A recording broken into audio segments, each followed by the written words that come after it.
Will the Vikings just move forward with Kirk Cousins, obviously, this year and worry about next year? What do you think their philosophy will be heading into the draft about this quarterback sort of rich early part of the draft? And will they try to move up, or will they just go, we have so many needs on defense, we got to address those and worry about what the future of the quarterback is next year?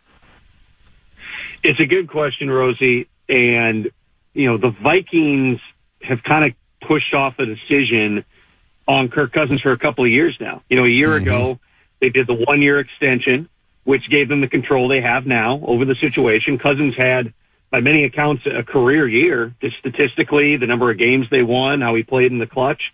But now he's in a situation where, once again, he's entering a contract year.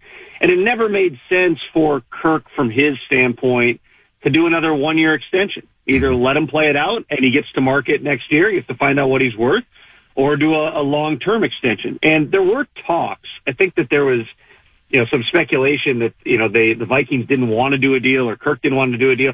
They had discussions. They had negotiations. They just didn't get to a place where this was going to be, something that made sense for both sides. So they could revisit that. There's no reason that they can't, revisit those conversations, depending how the draft goes, depending how their plans evolve here.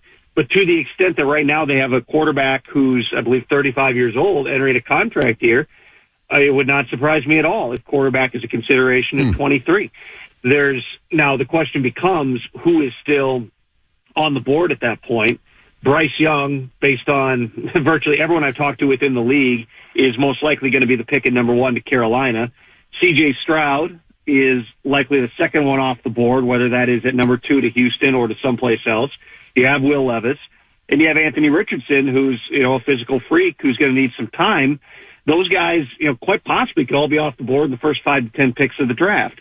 So then, does it make sense to get a Hendon Hooker, maybe trade back and get a Hendon Hooker who's going to need what largely amounts to a redshirt year coming off the torn ACL? He's an older player.